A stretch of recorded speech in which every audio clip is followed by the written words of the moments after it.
오늘 이 시간은 다시 뽑히지 아니하리라 라는 제목을 가지고 하나님 말씀을 증거하도록 하겠습니다. 저와 여러분이 아모스서의 말씀을 함께 읽었는데, 아모스의 뜻은 무거운 짐이라는 뜻을 갖고 있습니다. 무거운 짐진자, 무거운 짐, 이런 뜻을 갖고 있는데, 자, 이 내용을 통해서 하나님이 말씀하시는 게 무엇일까요? 세상 짐을 지고 가는 사람들, 죄의 짐을 지고 가는 사람들, 인생에 대한 무게를 느끼며 애통하며 고통받아 하는 사람들에게 바로 십자가 밑으로 나오라 라는 그런 얘기를 하고 있는 겁니다. 우리는 죄인이기 때문에 이제는 내 힘으로, 내 의지로 이끌고 가던 모든 것들을 그만두고 하나님의 은혜 안으로 들어오라는 거예요. 그 은혜 안으로 들어오게 되면 산다는 거죠. 얼마나 무겁습니까? 나의 삶이라고 하는 것을 스스로 구원시키려고 애를 쓰고 있으니 이거는 이룰 수도 없는 일이고, 또 있어서도 안 되는 그런 일들을 내가 지금 추구하고 있는 거예요. 그러니 인간이 얼마나 힘이 들겠습니까? 하나님만 하실 수 있는 것을 자기가 자기의 힘으로 육신적인 구원을 이루려고 그러고, 또 자기의 삶에 어떤 해방감을 주는 일들이나, 그리고 자기 어떤 계획을 갖고 이 세상의 성공을 향해 나가는 그런 모든 모습들, 다 불가능한 것들을 인간이 추구하고 있다는 겁니다.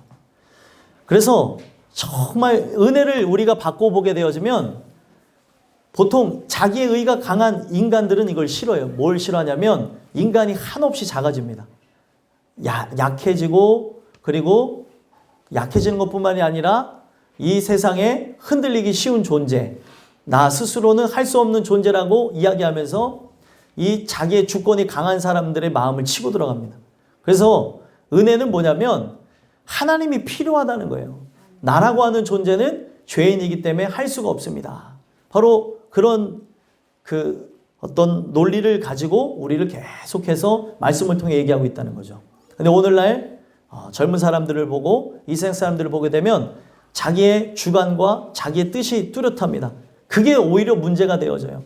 자기가 갖고 있는 생각과 그 뜻이 뚜렷하다 보니 이 신들이라고 하는, 그러니까 이 세상에 있는 이 신들 자체를 다 내가 생각하기에는 다 낭비스러운 것, 그리고 이거는 무가치한 것이라고 생각합니다. 물론 이 세상에 있는 잡신들을 향해서는 그래도 되는데 하나님은 참신입니다. 그것을 우리가 알고 접근해야 되는 거예요. 그리고 어떤 것에 대해서 우리가 접근해 나갈 때는 무조건 내 생각을 갖고 아니다라는 생각을 갖고 하는 게 아니라 열려있는 생각을 갖고 나갈 때 사람은 커나갈 수 있습니다. 근데 사람들과 대화를 하다 보면 닫혀있는 생각을 갖고 대화하는 사람에게는 어떤 말을 하더라도 칼로 물을 자른다고 해도 말을 믿지를 않아요. 칼로 물을 자르는 거 당연한 거죠. 당연한 것인데도 나는 안 된다고 생각하며 아니라고 생각하는 사람에게는 어떠한 말도 들어갈 수가 없다는 겁니다. 내가 살아가면서 이런 잘못된 생각을 갖고 나갈 수도 있겠구나. 이런 사상적인 것들이 들어올 수 있겠구나. 나는 우주 속의 먼지와 같은 정말 연약한 존재구나. 내가 아무리 똑똑해봐야 이 세상에 그 많은 지식인들 앞에서 얼마나 알겠어요. 하나님이 가르쳐주는 건 나는 정말 미약한 존재라는 걸 가르쳐주는 거예요. 그런 접근 속에서도 하나님을 만날 수 있을까? 인간의 의를 갖고 만날 수 있을까? 없을까? 하며 어떤 지적 설계에 의해서 하나님을 찾아가려고 노력하는 사람들이 있습니다. 그래서 어떤 유명인 중에는 자기가 이스라엘 땅에도 갔다 오고 또 이렇게도 만나보려고 그러고 저렇게 만나보려고 하더라도 잘못된 생각이 그 안에 들어가니까 잘못된 사상을 갖고 오늘도 자기가 갖고 있는 그런 이 죄성들 자체를 부인한 채, 그러니까 그 죄인이 꼭 통과해야 되는 십자가에 대한 이야기는 없어진 채 영광만 이야기를 하고 있다는 거예요. 종교적인 접근이 그렇게 위험성을 갖고 있는데, 오늘 우리가 하나님 앞에 나가는 부분에서 하나님이 택한 자들에게 나타나는 게 뭐냐면, 나는 무거운 짐을 질 수가 없습니다. 나는 이 세상의 짐을 나는 질 수가 없습니다. 나는 죄인입니다. 나는 지쳐 쓰러질 것 같습니다. 라고 하며 부르시는 자들이 있다는 거예요. 오늘 여러분들과 제가 어떤 생각을 갖고 있든지 간에 이 자리에서 이 하나님의 말씀을 통하여서 다시 뽑히지 아니하리라는 말씀을 주고 있거든요. 내가 가지고 있는 삶에 대한 무게, 세상의 짐, 죄의 짐을 내려놓고 진정한 안식으로 들어가는 은혜가 있었으면 좋겠습니다. 이 은혜가 오지 않으면 인간은 끊임없이 자기의 의의를 가지고 애쓰고 노력하고 성공하려다가 결국에는 먼지와 같이 사라지는 존재밖에 되지 못한다는 거예요. 오늘 여러분들과 제가 스스로 마음의 문을 열 수가 없어요. 스스로 마음의 문을 열 수는 없지만 하나님 내게 들려지게 하셔서 저 하나님의 그 말씀이 진리로 들어오게 해주세요. 기도했으면 좋겠어요. 이거는 똑똑함으로 받는 게 아니에요. 그래서 제가 예전에도 말씀드렸죠. 카이스트 학생하고 저하고 같이 이렇게 이야기했던 적이 있는데 아무리 똑똑해도 이해하지를 못해요. 믿지를 못하는 자하고는 얘기를 할 수가 없습니다. 아니 진짜예요. 이거를 허구라고 생각하고 이것 자체가 말이 안 된다고 생각하는데 어떻게 말씀이 들어가겠습니까? 아 이럴 수도 있는가? 그러한가? 라고 생각하면서 이야기할 때는 대화가 시작되는데 그 사람이 저하고 대화를 요청할 때 제가 먼저 얘기했어요. 당신은 이거는 없다고 하는 존재로서 이야기를 하기 때문에 저와 대화가 안 됩니다 라고 했는데도 대화를 해보고 싶대요. 결국에 얼굴 빨개져서 엄청나게 다투고 편협하다고 하면서 이야기의 결론이 그렇게 났어요. 똑똑함을 갖고 얘기할 수 있는 게 아니에요. 그 사람이나 저나 여러분들이나 오늘 인간이 죄인이 되어졌을 때 그 소리가 들려져요. 어떤 분이 그러죠. 그동안 평생 부모님이 하셨던 말씀이 안 들렸는데 몸이 아파 보니 내가 엄마가 돼 보니 아빠가 돼 보니 엄마가 했던 말씀 아빠가 했던 말씀이 들려요. 이런 사람들이 있습니다. 철이 났다 이런 얘기를 하죠. 예? 인간이 철이 났다 하면서 그런 얘기도 하는데 하나님 말씀이 들려지는 타임이 있어요. 늘 이 모든 부분에서 다 들려지는 것은 아닌데 저는 오늘 주시는 말씀을 통해 하나님은 그때나 지금이나 동일하게 우리 인생들 자체를 다시 뽑히지 아니하는 존재, 저 영원한 천국을 바라보는 존재가 되게 하시고자 이 자리로 불렀다는 겁니다. 소망하기는 이 북이스라엘에 대한 이 내용들을 토대로 해가지고 이 아모스서가 진행되고 있는데 아모스서는 5가지 환상에 대한 그 이야기를 중심으로 해서 풀어갑니다. 이 5가지 그 환상의 이야기를 보게 되면 마지막에 보여줬던 환상이 성전 파괴 환상이에요. 성전이 파괴됐다는 건 뭐예요? 하나님이 이미 떠났다는 거예요. 아무리 끝이 난 것 같을지라도 하나님이 우리에게 바라시는 게 뭐예요? 회개입니다. 하나님 날 좀 살려주세요. 이 연약한 인간이 정말 그 천지의 주제 되신 하나님 앞에 당신을 몰라보고 내가 신이냐 내가 정말 힘 있느냐 그렇게 살았습니다. 날 좀 도와주세요 라고 한다면 심판이 곧 예정되어져 있을지라도 막 마음을 바꾸시는 분이 하나님이라는 거예요. 하나님이 바라시는 건 다른 게 아닙니다. 그분을 인정해 드리는 거예요. 그분 안에서 내가 살기를 소망하는 겁니다. 인간은 근데 이거를 지식적으로 접근하게 되면 야 하나님은 창조주 나는 피조물 왜 내가 그분의 말을 들어야지 라고 생각하는데 은혜를 받은 사람은 이 말이 어떤 의미인지를 알게 되어져요. 아 내가 주님의 뜻대로 살아야 되는 거구나. 내 마음대로 살아가는 게 아니구나 라는 걸 깨닫습니다. 그래서 지금도 말씀을 듣지만 이 말씀을 받는 대상자에 따라서 이 메시지의 파급력은 달라요. 예를 들면은 이것을 공감하면서 듣는 60대와 이것에 대해서 왜 이런 얘기를 하지 하며 공감하지 않는 또 다른 세대들 자체는 다를 수도 있어요. 예를 들어 60대를 얘기한 거예요. 모든 산전, 수전을 다 경험하며 또 50대, 60대들 같은 경우는 많은 걸 경험했잖아요. 그러다 보니 그 말 한마디를 던져도 이 말이 어떤 의미인지를 알게 되는 경우들이 있다는 거예요. 젊었을 때는 몰랐는데 나이가 들고 보니 아, 이 말이 이런 거였구나라고 깨닫는 것들이 있는데 저는 진짜 하나님의 은혜는 어떤 거냐면 젊어도 들을 수 있습니다. 젊어도 세대를 초월해서 깨닫게 하실 수 있어요. 단 내가 듣고 싶어하는 마음이 있냐는 거죠. 이 하나님이 나에게 말씀해 주셔서 나라고 하는 존재가 변화되길 원합니다라고 하는 사람에게는 그 말씀이 들려짐으로 소망이 생겨날 수 있지만 이거는 말도 안 되는 거야 라고 접근해 버린다면 이 모든 내용들 자체, 이 세상에 있는 모든 것 자체를 존재를 부정해 버리는 거예요. 제가 하는 말이 진짜라고 하면 어떻게 생각하겠어요? 여기에 물론 진짜라고 생각하는 사람도 있겠지만 아직 이 안으로 들어오는 상태에 있는 사람들도 있기 때문에 제가 얘기하는 겁니다. 그리고 유튜브에서 보는 사람들이 있어요. 적게나마. 그런 분들에게도 얘기하는 거예요. 우리가 진짜 이 말씀을 통해서 보게 되어지는 이 하나님의 나라가 진짜라면 어떻게 하겠냐는 거예요. 그때 가서 땅을 치고 후회하면은 되겠습니까? 아니라는 거예요.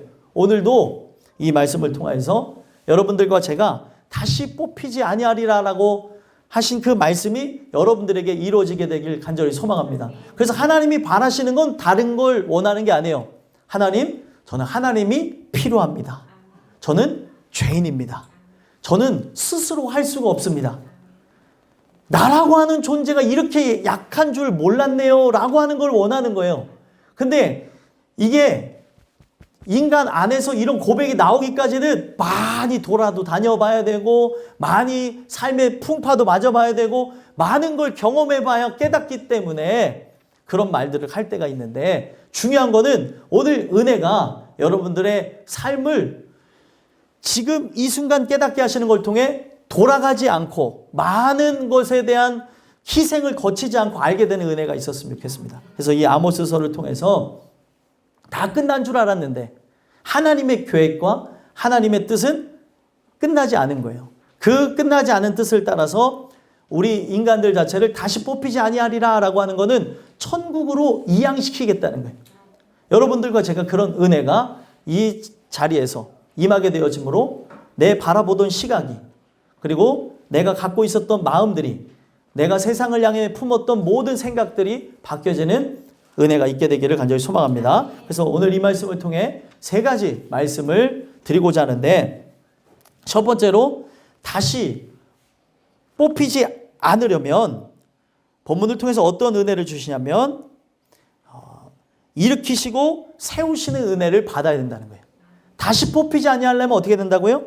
일으키시고 세우신 은혜를 받아야 된다는 거예요. 11절 한번 읽어보겠습니다. 읽겠습니다. 시작.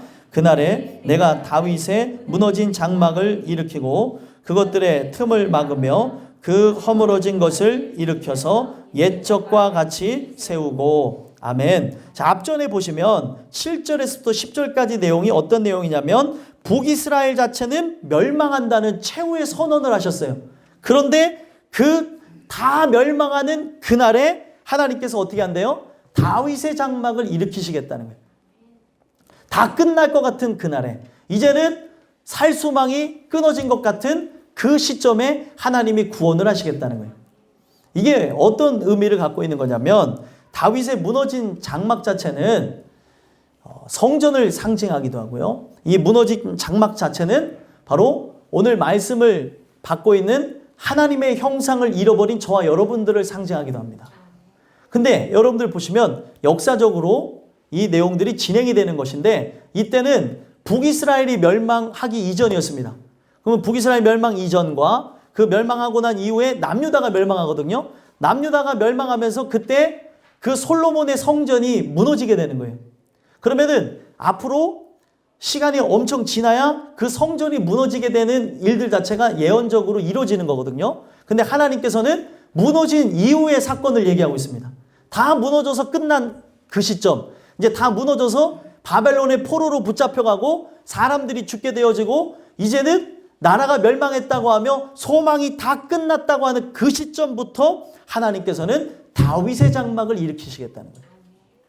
여러분들, 이거는 오늘 우리에게 주시는 역사적인 사건인데, 이 다윗의 그 무너진 장막을 일으킨다고 하는 이 내용처럼 실제로 어떤 일들이 일어납니까? 하나님께서 그들을 거짓말처럼 70년 동안 바벨론의 포로로 살게 하시다가 70년 만에 돌아와서 바로 수룹바벨 성전, 제2성전이라 그러죠. 그 수룹바벨 성전을 짓게 하셨다는 거예요.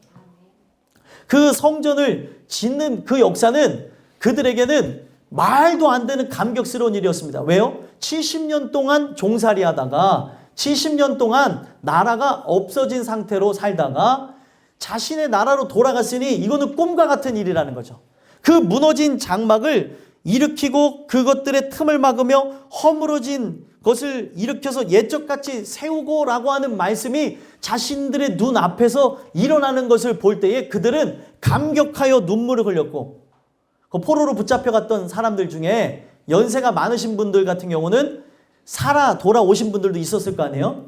그 이후 세대들이 대부분 왔지만 살아서 돌아온 사람들이 있습니다. 그때 그 무너진 장막을 보면서 눈물을 흘리고 그 장막이 세워지기를 소망하며 이제 세운다는 그 말씀을 토대로 그들은 진짜 이것이 그들에게 가능할까 했는데 돌아왔고 무너진 그 성전을 바라보게 하셨고 이 성전을 다시 세울 거라고 하는 그 말씀과 함께 그들은 울기 시작했다는 거예요. 이게 다시 일어날 수 있는 것이구나. 오늘 여러분들과 제가 이 내용을 왜 살펴보는 거냐면 역사적으로 지나간 이야기를 듣는 게 아니에요. 그 무너진 그 다윗의 성전을 다시 세운다고 하는 걸 통해 우리에게 얘기하시는 게 무엇입니까? 바로 우리의 무너진 하나님의 성전, 하나님의 형상을 회복시키겠다는 거예요. 무엇에 의해서요? 하나님의 약속에 의해서 이 모든 것들을 진행하겠다라고 얘기하시는 겁니다. 그래서 중요한 거는 그때 그 장막이 실제로 세워졌던 것처럼 그 성전이 실제로 세워진 것처럼 하나님이 바라시는 게 우리 안에 그 성전이 세워지기를 소망한다는 겁니다. 근데 그들이 이것을 어떻게 생각했어요? 육체적으로만 생각했던 겁니다. 그래가지고 스룹바벨 성전이 딱 세워지게 되어질 때 어떤 생각을 했냐면 분명히 여기서 새롭게 지어진 이 성전 자체가 바로 솔로몬의 성전보다도 그 영광이 더 엄청나다고 들었는데 실제로는 어땠어요? 초락이 짝이 없었죠. 솔로몬의 성전과 스룹바벨에 의해서 세운 성전 자체는 규모 차이도 엄청나고 거기에 치장한 그 모든 것도 차이가 났다는 거예요. 그래서 사람들이 실망하게 되어집니다. 아니 하나님 말씀이 이렇게 선포가 되어졌는데 이 허물어진 틈을 막고 그리고 옛적과 같이 세운다 그랬는데 그리고 이 말씀만 준 것이 아니라 분명히 이전에 나중 영광이 이전보다도 더 엄청날 거라고 얘기했는데 솔로몬의 그 성전하고는 비교가 안 된다고 했는데 봤을 때 어떻게 해요? 너무 초라했다는 거예요. 그때 하나님이 하시는 말씀이 뭐예요? 그 스가랴서를 보게 되면은 이거는 손으로 지은 성전이 아니라 하늘에서 내려온 성전이라는 걸 가르쳐줍니다. 하늘에서 내려온 성전이라는 건 누굴 얘기하는 거예요? 예수님을 얘기하는 거죠. 예수님이 제일 중요한 거는 어디에 오시는 게 중요한 거예요. 내 마음의 땅에 오시는 게 중요하다는 겁니다. 각 사람의 마음의 땅에서 하나님을 섬기며 하나님을 제사하는 하나님을 예배하는 그 행위들이 올라가야 되는데 각 성전들이 다 무너져 있는 거예요. 분명히 신약에 와서는 그런 얘기를 하고 있습니다. 교회는 건물이 아니죠. 교회는 사람입니다. 이거는 예배당이라고 하는 거예요. 예를 들면은 우리가 땅끝 교회라고 했지만 이거는 사실 무형의 교회, 내 안에 있는 진짜 교회를 세우기 위해서 모이는 집합소입니다. 그 이상 그 이하도 아닌 거예요. 여기에 거룩의 의미를 두는 것이 아니라 이 마음의 땅에 진짜 교회가 세워지냐 이걸 봐야 된다는 거죠. 구약의 변천사를 보게 되면 성막에서 성전에서 뭘로 바뀌어요? 교회로 바뀌어지는 겁니다. 제일 중요한 거는 여기 마음 안에서 마음의 재단에서 하나님을 섬겨야 되는데 다 무너져 있는 거예요. 무너져서 소망이 없는 것처럼 되어진 상태입니다. 근데 그 마음의 땅에 누가 오셔야 된다는 거예요? 예수님이 오셔서 그 무너진 단을 수축하셔야 된다는 거예요. 그래서 보게 되어지면 그 스룹바벨 성전을 누가 함께 짓게 되어지냐면 대제사장 여호수아가 함께 짓게 되어집니다.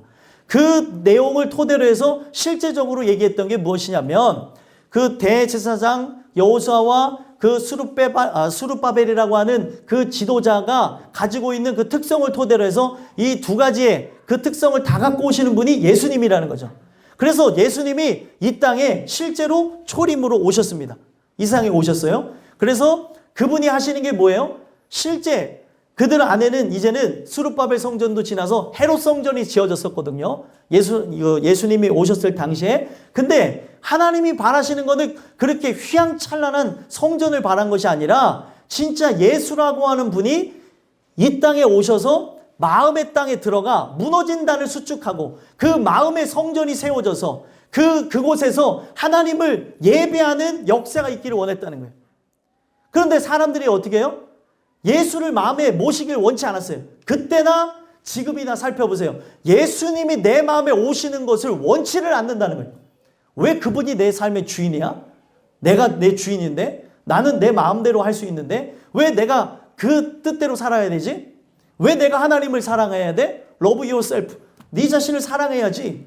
요즘에 유행하는 그런 언어예요. 그게 그 뉴에이지 운동하는 사람들이 너 자신을 사랑하라고 했는데, 이 유명한 곡의 내용을 보게 되면 그 내용을 갖고 그 사람들이 막 세계가 열광하는 아티스트가 되어졌다 하면서 대한민국에서 유명한 그런 가수들이 그런 걸 내포하고 있다는 거예요. 그 내용을 보게 되면 여러분들 보면은 자기가 신이 되는 내용들이에요. 거기에 있는 그런 모든 뮤직비디오나 그런 상징들을 보게 되면 우리 교회 제가 이 실명은 거론하지 않지만 우리 교회에 있는 아이들도 엄청 좋아해요. 누구라고 어떤 가수라고 얘기하지 않겠습니다. 거기에 뮤직비디오를 보게 되면 666에 대한 상징, 사탄에 대한 상징, 바로 나는 이 비밀을 지켜야 된다고 하는 상징들로 가득한 그런 내용들이 가득 찼다는 거예요. 제일 아주 유명한 가수 있어요. 예. 근데 그런 내용들을 제가 잠깐 언급하는 이유가 무엇이냐면, 그런 메시지들 하나하나가 나는 할 수 있어. 그래, 내 자신을 사랑하고 난 한 번뿐인 인생을 살아갈 때 나를 위해서 살아야지. 내가 누구를 위해 살아가나? 하나님을 위해 살아간다고? 그건 시간 낭비야. 이런 생각을 갖게끔 만들었다는 거예요. 여러분들, 제가 옛날이나 지금이나 똑같다고 하는 걸 얘기합니다. 빛이 어둠에 비칠 때 어둠이 깨닫지를 못하고, 그들이 갖는 것은 뭐예요? 이 빛 자체를 싫어해서 빛의 근원지를 없애려고 합니다. 예수님이 와서 그런 사역을 하니까 바로 바리새인과 서기관들은 자기네들이 잘못되어졌다는 것이 드러나기 때문에 하려고 했던 게 뭐예요? 바로 예수님을 죽이려고 했다는 거예요. 오늘 여러분들과 제가 봐야 되는 것은 내 안에 무너진 그 장막을 그분이 수축하지 않으면 소망이 없어요.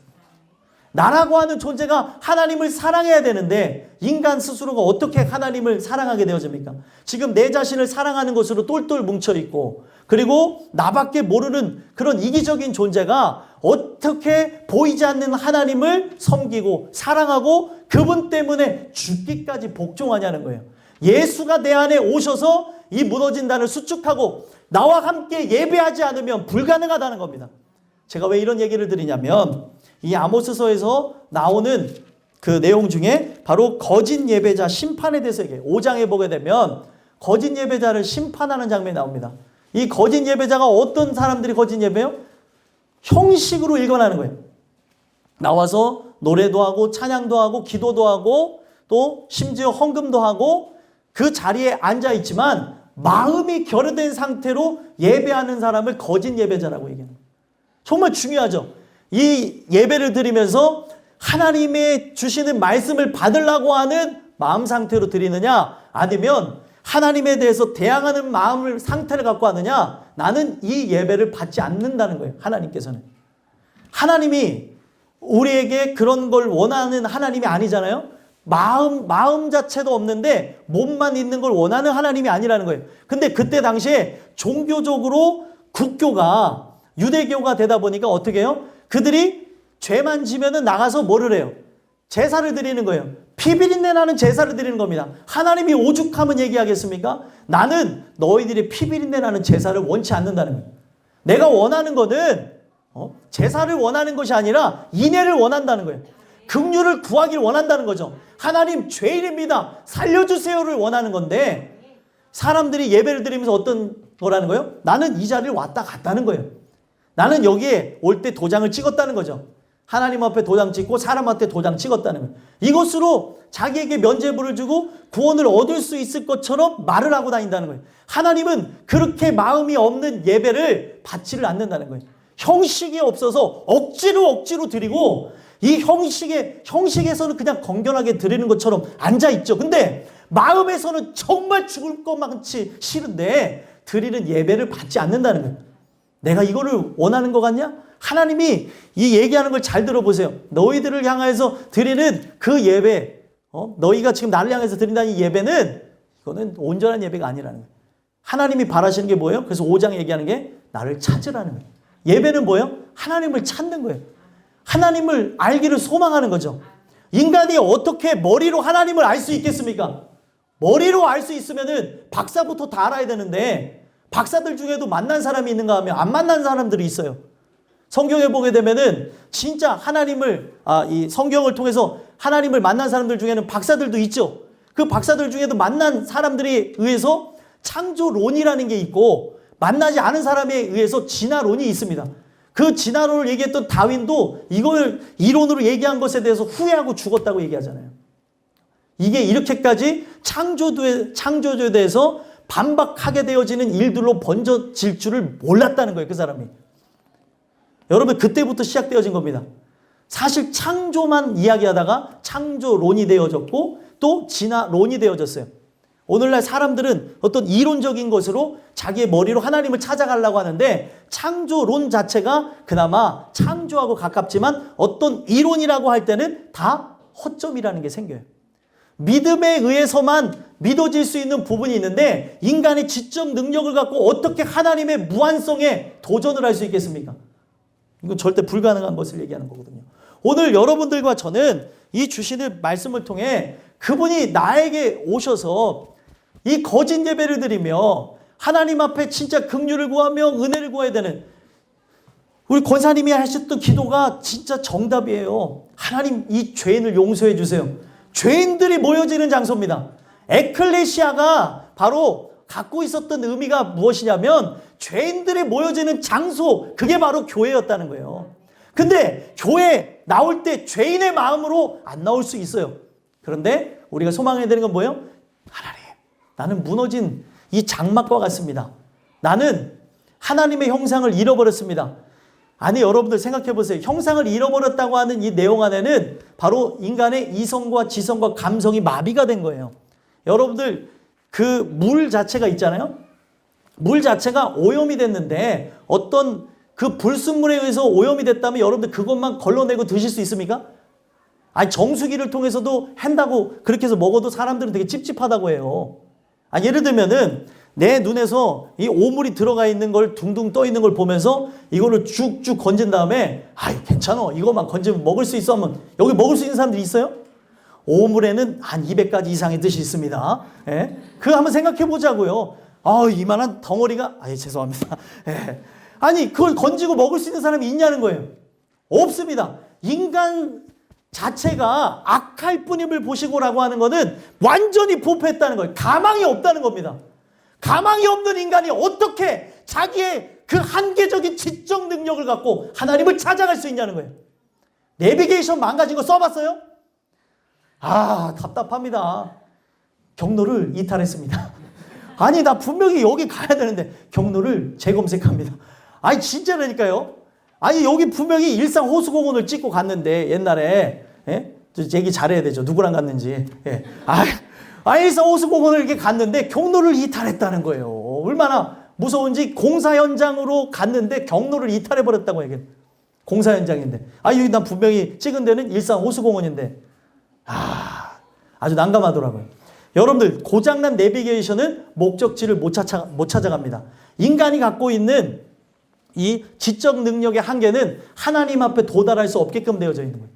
그래서 결국에 어디까지 갖고 있냐면 나라고 하는 존재는 진짜 한계가 뚜렷하구나. 여기까지는 갈 수 있어요. 그래서 여러분들 자기의 노력을 갖고 불교에서 어떤 유명하신 분도 성경책이 발견됐다 그러잖아요. 그 도포자루 하나와 성경책이 발견되어지면서 그가 남긴 유언 가운데 어떤 내용이 있어요? 지옥이여 내게 오라. 자기는 평생을 그렇게 하려고 애를 쓰면서 그 돌을 닦고 진짜 좋은 사람이 되려고 애를 썼지만 결국에 내린 결론은 뭐예요? 나라고 하는 존재의 죄 한 터럭도 자기는 씻을 수 없다는 결론이 나게 되는 거예요. 여러분들과 제가 오늘 이 주시는 말씀을 통해서 은혜가 오지 않으면 하나님이 정말 원하시는 진정한 예배, 제가 늘 시작할 때 뭐라고 얘기하죠? 영과 진리로 예배할지냐 이렇게 얘기하죠. 영과 진리로 예배할 때만이 진정한 예배가 되는 것이고 그렇지 않게 되어지면 예배는 예배가 아니에요. 앉아있는 게 예배가 아니라니까요. 오늘 여러분들과 제가 긍휼을 구하며 은혜를 받는 역사가 없다면 지금 우리는 몸은 와 있고 행위는 하며 그리고 형식은 갖췄을지라도 예배가 되어질 수 없는 거예요. 그래서 성경은 분명히 얘기하고 있는 게 뭐냐면 내가 진정한 하나님 앞에 그 예배자로 드려지기까지 그 전에 할 수 있는 게 뭐냐면 죄인들이 모여 긍휼을 구하는 거예요. 하나님 제발 좀 살려주세요. 제발 좀 도와주세요. 나라고 하는 존재는 이렇게 무너졌습니다. 여러분들 인간의 이성과 지성, 감성은 다 마비가 됐다니까요. 이 망가진 눈으로 세상을 바라볼 때 여러분들 시각이 이렇게 문제 있는 분하고 대화 나눠본 적 있습니까? 시각이 문제 있는 사람과 얘기를 하게 되어지면 그 무너진 시각을 갖고 온 세상을 봐요. 정치, 경제, 사회, 군사에 이르기까지 자기가 갖고 있는 시각을 갖고 봅니다. 자기가 갖고 있는 기준을 갖고 다 바꿔버려요. 오늘 인간은 그런 특정 사람만 얘기하는 것이 아니라 우리 또한도 나는 멀쩡한 것 같지만 무너져 있는 존재예요. 하나님 주시는 은혜를 통해서 그가 내 마음에 오셔서 이 무너진 장막을 일으키고 그 옛적과 같이 세우지 않으면 가망이 없다는 겁니다. 오늘 여러분들에게 하나님이 주시는 그 은혜를 통하여서 일으키시고 세우시는 은혜를 받음으로 내 안에 무너진 장막이 세워졌으면 좋겠어요. 무너진 바로 교회가 세워지는 것으로 하나님을 진정으로 예배하는 처소가 여러분들 마음에서부터 이루어지게 되기를 간절히 소망합니다. 두 번째로는요. 다시 또 뽑히지 아니하리라 라는 말씀을 통해 다시 뽑히지 않으려면 기업을 얻는 은혜를 받아야 된다라고 말씀하신다. 자, 12절 한번 읽어보겠습니다. 읽겠습니다. 시작. 그들이 에돔의 남은 자와 내 이름으로 일컫는 만국을 기업으로 얻게 하리라. 이 일을 행하시는 여호와의 말씀이니라. 아멘. 자, 여기 내용을 보시면 에돔의 남은 자와 그리고 내 이름으로 일컫는 만국을 기업으로 얻게 하신다는 거예요.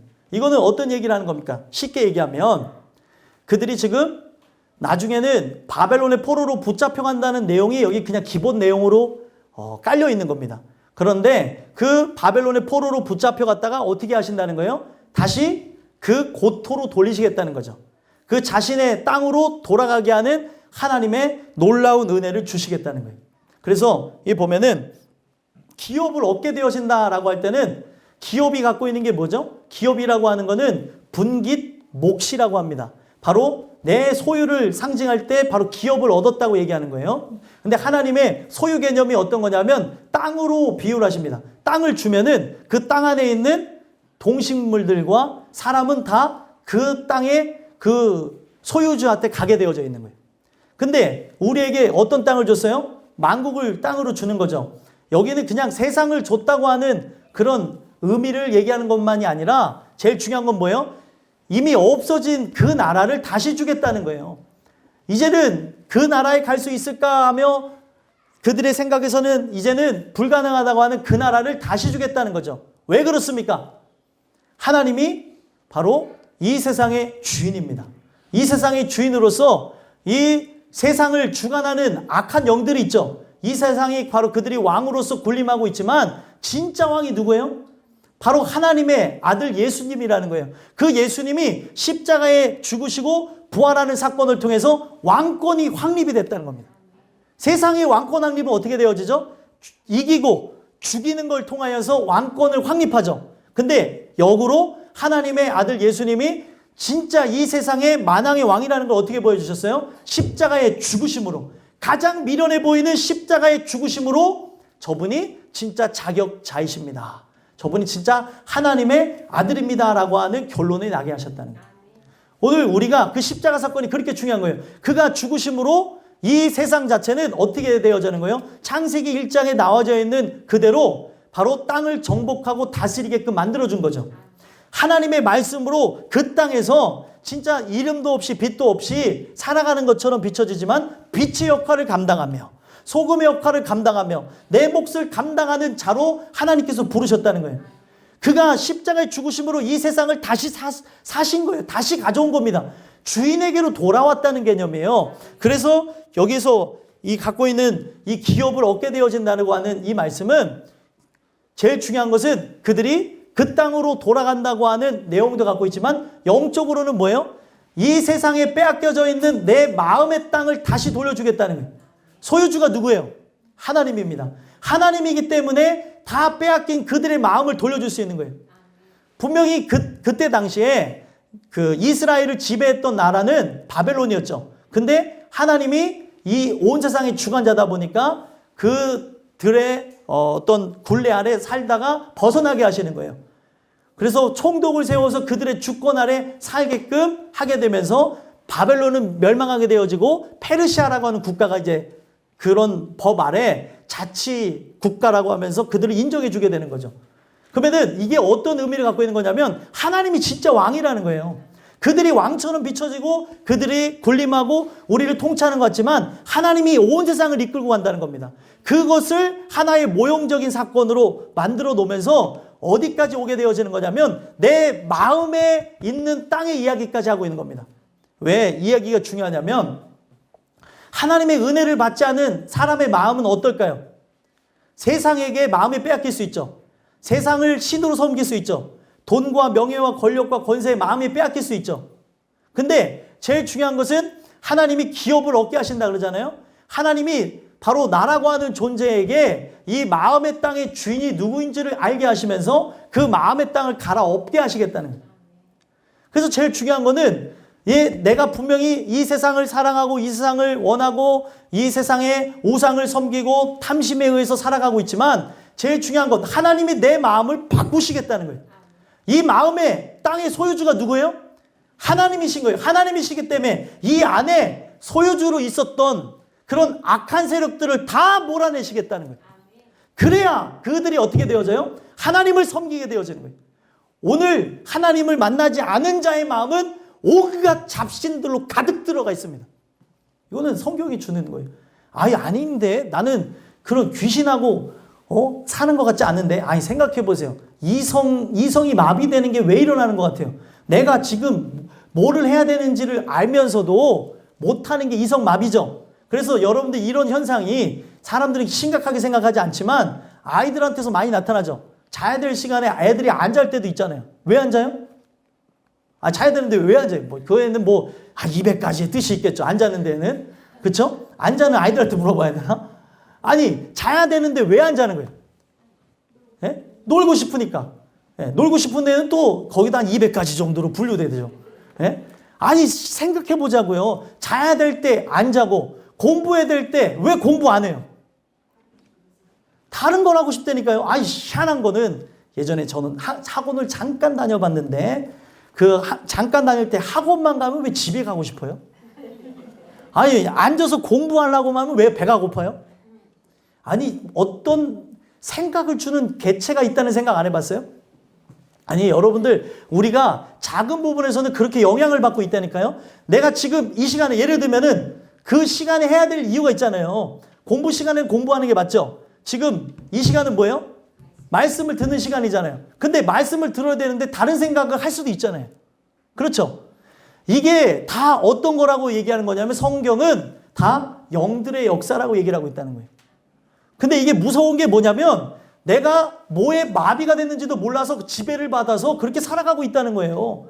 그래서 그것에 이성이 마비가 되어지면은 어떤 일이 일어납니까? 내가 시험 기간에 난 절대 컴퓨터 안 하겠다고 하면서 컴퓨터를 킨다니까요. 그래서 CCTV를 막 달아놓는 부모도 있고 어떤 부모는 농담반 진담반 어떻게 합니까? 그 집에다가 독서실을 앉혀놓고 뒤에 뒤주처럼 안으로 집어넣은 다음에 문을 잠근대요. 그런 얘기도 있더라고요. 저도 들었는데 흥미로웠는데 아니 왜 그래요? 사람이 갖고 있는 그런 결단과 의지가 그만큼 약하고 무언가에 계속 영향을 받는 거예요. 영향을 주는 세력이 있다는 겁니다. 그게 바로 영들의 역사예요.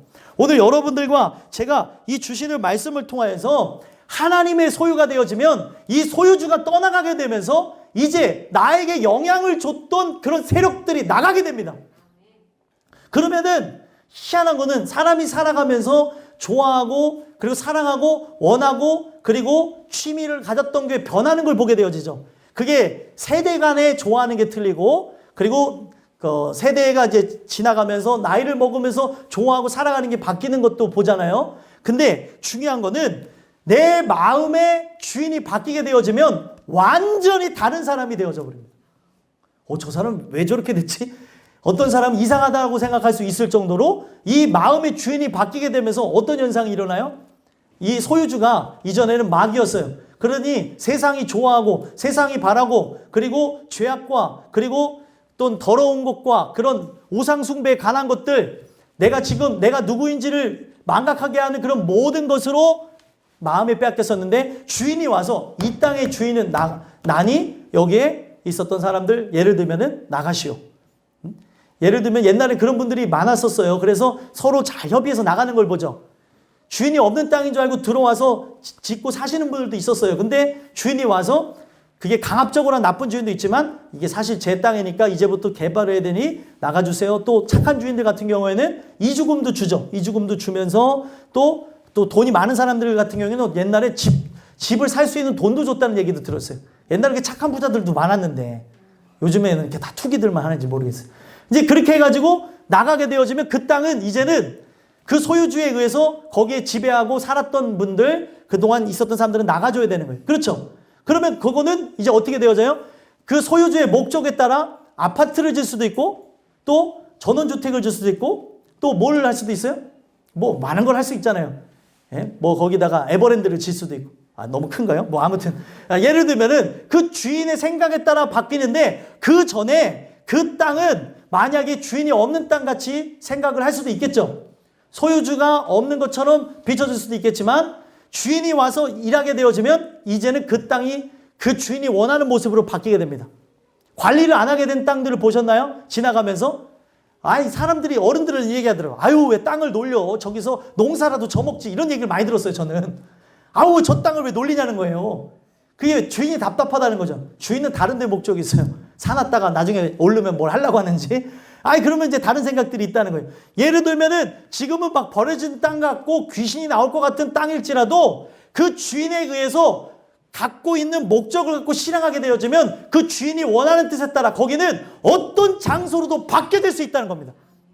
중요한 건 바로 하나님의 계획이 나에게 머물러 있다면, 내가 지금 귀신이 지배하는 땅과 같을지라도 하나님의 시간에 너 귀신들 이제 나가. 이제는 때가 됐다. 이제는 하나님의 이제 지배하는 시간이야 하면 그 시간부터는 변화가 일어나게 되는 거예요. 그래서 제일 중요한 거는 내가 그분의 기업이 되어지는 것, 바로 이 마음의 땅이 바로 하나님이 주시는 은혜로 인하여서 나의 소유가 되어지는 것, 나에게 주시는 그런 아름다운 땅이 되어질 때 비로소 어떻게 되어집니까? 천국이 임하게 되어지고, 하나님이 오시는 것으로, 바로 이 땅의 소유주가 하나님이시잖아요. 하나님이 오시는 것으로 성경은 뭐라고 얘기합니까? 하나님의 나라 천국이 임했다고 얘기하는 거예요. 그러면 마음이 결국에 천국이 임하게 되어짐으로 어떻게 되어져요? 살 수 있는 힘과 능력을 얻게 되어지는 거예요. 삶이 아무리 지옥 같을지라도 오늘 웃을 수 있다니까요. 나에게 소망이 있으니까, 나에게는 힘이 있으니까. 정말 살 소망이 없는 것 같으니까 유명인이라 할지라도 자살하는 거 아니에요? 얼마 전에도 또 유명한 분이 자살을 하셨는데, 자기가 원했던 그 모든 것들이 다 틀어지게 되면서 자살을 하셨대잖아요. 제가 그런 얘기를 들으면서도 도대체 우리는 뭘 위해서 나가냐는 거예요. 오늘 우리라고 하는 존재는 그분이 오셔서 바로 나라고 하는 존재를, 그 세상을 향해 있는 그런 마음, 그 세상을 향해 있는 모든 생각, 모든 뜻 자체를 바꾸셔서 돌려야 그들을 다시 그 이스라엘이라는 땅으로 돌아가게 했던 것처럼 내 마음의 땅을 돌려야 우리는 살 수가 있다는 겁니다. 그렇게 되어지면 결국에 어떻게 되어져요? 바로 천국의 역사가 일어나게 되는데, 바로 13절, 14절 한번 보겠습니다. 주인이 바뀌는 것에 따라서, 기업을 주시는 것에 따라서 어떻게 되어지는가 한번 보겠어요. 읽어보겠습니다. 시작. 여호와의 말씀이니라. 보라, 날이 이를지라. 그때에 파종하는 자가 곡식 추수하는 자의 뒤를 이으며, 포도를 밟는 자가 씨 뿌리는 자의 뒤를 이으며, 산들은 단 포도주를 흘리며 작은 산들은 녹으리라. 내가 내 백성 이스라엘이 사로잡힌 것을 돌이키리니 그들이 황폐한 성읍을 건축하여 거주하며 포도원들을 가꾸고 그 포도주를 마시며 과원들을 만들고 그 열매를 먹으리라. 아멘. 자, 내용을 보면 14절에 내 백성 이스라엘이 사로잡힌 것을 돌이킨다고 얘기하죠. 제일 중요한 건 누구의 마음이에요? 하나님의 마음, 바로 주인의 마음, 농부로 비유되어지는 바로 우리 하나님 아버지의 마음이 가장 중요하다는 겁니다. 성경은 하나님을 여러 그런 형태로 표현하지만 농부로 표현하는 모습도 있어요. 그 농부에 의해서 그 땅의 목적이 바뀌어진다니까요. 저는 이제 기대하고 있는 게 있어요. 지금 저 교회 비해 보게 되면 쬐끄만 화단이 있는데 거기에 그 소유주는 하나님이십니다. 근데 하나님이시지만 우리 그 교회 성도님들이 빌려서 쓰고 있어요. 그 빌려 쓰고 있는 분들에 따라 내년에 저게 포도가 맺혀질지 호박이 맺혀질지 아니면은 뭐가 생길지 저는 몰라요. 기대하고 있어요. 도대체 내년에 뭐가 저기에 들어설까? 뭐 어떨 때는 열무도 나고 그 뭐 너무 조그매요. 그래서 항의가 들어오죠. 좀 밭을 넓혀주세요, 목사님. 예, 예. 그런 얘기를 들을 때도 있는데 아니 여러분들 그거 보세요. 그 밭이 거기 씨를 뿌리는 자의 용도에 따라 바뀌잖아요. 그렇죠? 어떨 때는 열무밭도 되고 어떨 때는 저기서 뭐 이상한 것도 났었는데 뭐도 났었더라. 제가 진짜 기가 막혔더니 뭐가 났었죠? 수박이 났었나요? 수박 났었어요? 네, 조그만 거 그죠? 수박이 났었어요. 아무래도 그 예언이가 먹다가 거기다 씨를 갖다가 뱉었나 봐요. 그 수박 요만한 게 하나 나왔었다니까요. 거짓말하는 게 아니고 진짜 나왔었어요. 잘랐더니 그래도 꼴에 수박이라고 다 익어갖고 빨갛더라고요. 자르질 말았어야 되는데. 예. 아니 여러분들 그 주인이 갖고 있는 그런 특색에 따라 땅이 변하는 것처럼 내 마음의 땅의 주인이 하나님이셔야 산다는 거예요. 그러면 결국에 그분이 소유주로서 내 마음을 기경하시면 그분이 임하시는 거거든요. 그분이 주인으로서 일을 하시게 되어지면 여기 안에 있는 모든 죄의 세력들 성경에 보게 되면 이 내용이 미가서에 잘 나와져 있는데 바로 성결 메시아를 통해서 일으키시는 성결 사역을 통해 거기에 있는 군바와 기병 그리고 수많은 적군들 성들이 다 도망가고 떠나간다는 거예요. 그분이 오셔야 그들은 다 떠나가게 되어지고 그 주인에 의해서 거기를 다 갈아엎고 여기에 천국을 상징하는 13절 말씀이 딱 펼쳐지게 되는 거죠. 파종하는 자가 곡식 추수하는 자의 뒤를 이으며 여러분들 이게 보면은 계속 반복되어진다는 걸 알 수 있죠. 그리고 또 포도를 밟는 자가 씨 뿌리는 자의 뒤를 이으며 반복되어지는 거예요. 뭘 얘기하는 겁니까? 풍요가 계속 되어진다는 걸 얘기하는 거죠. 그리고 파종하는 자가 곡식 추수하는 자의 뒤를 잇는다라고 하는 거는 추수하는 때가 어디까지 이어지는 거예요? 한 번만 더 생각해 보자고요. 추수하는 때가 얼마나 많은지 파종하기 직전까지 추수를 하겠다는 거예요. 엄청난 풍요를 상징하는 겁니다. 바로 그 천국의 역사를 상징하는 거죠. 저 시계 혹시 잘못됐어요? 그 시계가 지금 몇 시예요? 17분이에요? 제가 저거 시계를 보면서 하고 있어가지고 죄송합니다. 지금 12시 5분인 줄 알고 시간이 많이 남았는 줄 알고 하고 있는데 죄송합니다. 시계 좀 밥 좀 주세요. 제가 왜 그랬을까? 죄송합니다. 어찌됐든 다시 돌아와서 정신 차리고 이게 보시면은 이 내용을 보게 되면은 계속해서 이 추수가 끊이지 이 추수가 얼마나 많으면 파종할 때까지 계속 추수를 한다는 거예요. 엄청난 풍요를 상징하는 거죠. 이게 뭘 얘기하는 거예요? 천국이 마음에 임했을 때의 상징을 얘기하는 거예요. 여러분들 사람의 마음이 바뀌면 살 수 있습니까? 없습니까? 예? 사람의 마음이 은혜롭게 바뀌면 살 수 있어요? 없어요? 살 수 있어요. 근데 이 세상에 모든 게 안 바뀌어도 사람의 마음이 바뀌면 사는데 다 바뀌었어요. 상황도 좋아지고 환경도 좋아지고 형편 처지 다 좋아졌어요. 근데 마음이 안 바뀌면 살아요? 못 살아요? 못 산다니까요. 여기에 비밀이 있는 거예요. 하나님이 주시는 은혜를 통해 그 마음에 하나님의 나라가 임해야 되는 겁니다. 하나님의 소유라고 하는 그 역사가 그 마음에 천국이 임하는 역사를 통해 우리가 비로소 아무것도 안 변했을지라도 마음이 천국이 되면 산다니까요. 진짜 이거 경험을 해보셨으면 좋겠어요. 지금 상황이 막 미치지 않고서 살아갈 수 없는 상황인데 은혜 때문에 사는 거예요. 그렇다고 미치기를 축복하지 않겠습니다. 저는 너무 힘들어질 것 같아요. 근데 그런 상황에서도 견딜 수 있다는 거예요. 마음이 바뀌어지니까. 여러분들에게 이런 은혜가 있었으면 좋겠습니다. 그래서 결국에 그 주인에 의해서 사로잡힌 것을 14절에 보니까 돌이키리니 황폐한 성읍을 어떻게 해요? 건축하여 거주하며 포도원들을 가꾸고 그 포도주를 마시며 과원들을 만들고 그 열매를 먹으리라. 결국에 얘기하고 있는 게 무엇입니까? 그 장소가 그 주인에 따라서 그 주인의 생각에 따라 그 농부의 생각에 따라 바로 이 세상에 이 세상을 설계한 바로 창조주에 따라서 바뀌어지겠다는 거예요. 여러분들과 제가 바로 이런 은혜가 있었으면 좋겠습니다. 이런 은혜가 여러분들의 입혀짐으로 승리하게 되는 역사가 있었으면 좋겠습니다. 마지막 세 번째로는 다시 뽑히지 아니라는 말씀을 통해 어떤 말씀을 주시냐면 다시 뽑히지 않게 하기 위해 옮김을 받는 은혜를 받아야 된다는 거예요. 지금 첫 번째와 두 번째는 다 육체와 영혼에 대한 말씀으로 다 같이 줬어요. 근데 이 마지막 세 번째는 영혼에만 준 말씀입니다. 여러분들 제가 왜 이런 얘기를 드리냐면 다시 뽑히지 아니하라는 말씀이 이게 육체적으로 좋은 말씀이라고 하면은 이스라엘은 멸망하지 말았어야 돼요. 근데 멸망했습니까? 멸망 안 했습니까? 멸망했어요. 그럼 이 이야기는 어떤 이야기죠?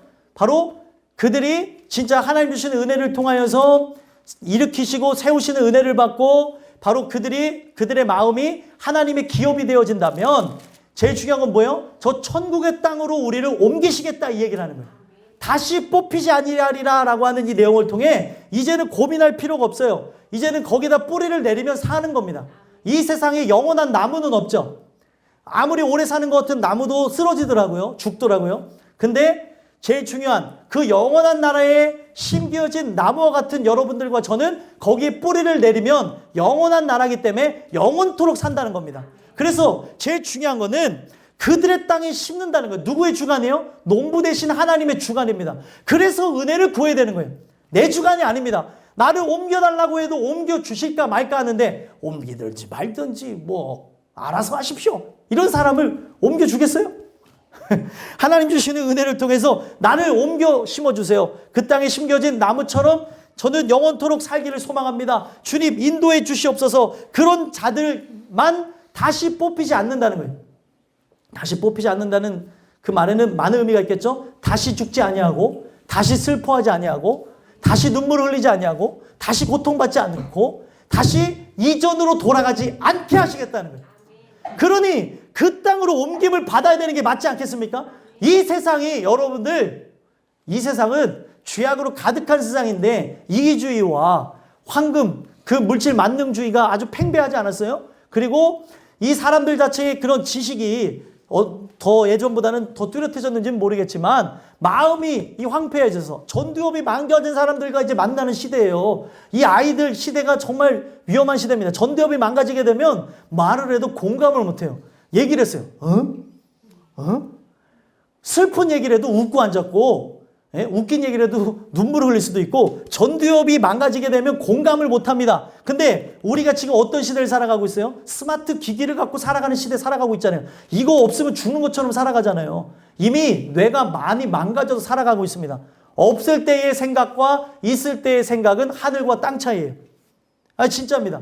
이거를 갖고 아이들이 예전에 갖고 있는 그 예전 시대의 그 청소년들이 가졌던 그 사고에 대한 그 시간과 지금 청소년들이 갖는 사고에 대한 시간을 가지면 자기네들을 돌아볼 시간이 없어요.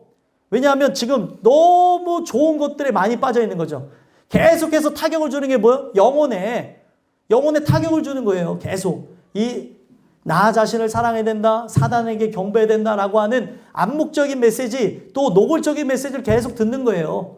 그래서 이따가 제가 그 소명교회에서 하는 데 가서도 다른 거는 제가 추천하지 않는데 어떤 은혜를 받으러 가는 건 아니고요. 오컬트 문화에 대해서 미디어가 주는 영향에 대해서 거기서 이제 그 강의를 하러 오시는 분이 있거든요. 자기의 그 이름을 걸고 오컬트 문화에 대해서 이야기하는 첫 번째 사람입니다. 뭐 많은 사람들이 그런 이야기를 하고 다 알고는 있을런지 모르겠어요. 그러나 성도님들이 알아야 될 필요, 그리고 학생들이 알아야 될 필요, 그리고 할아버지 할머니들이 알아야 될 필요가 있는 거죠. 오늘 이 미디어가 주는 영향, 그냥 신나서 애들 같은 경우는 좀 다 따라 춤추잖아요. 그 따라 춤추는 게 어떻게 보면 세상 신과 함께 놀아나는 거하고 똑같은 거예요. 이 진짜라니까요. 예배하는 대상이 하나님이 아닌 세상에게 경배하는 모습이에요. 요가나 이런 모든 것들이 명상하고 관련되어 있는 거죠. 동작을 어려워하는 동작을 할수록 그들은 그 힌두 신하고 연결이 돼가지고 그 접신하는 거하고 똑같습니다. 그래서 요가를 깊이 하다 보면 접신 현상도 일어나요.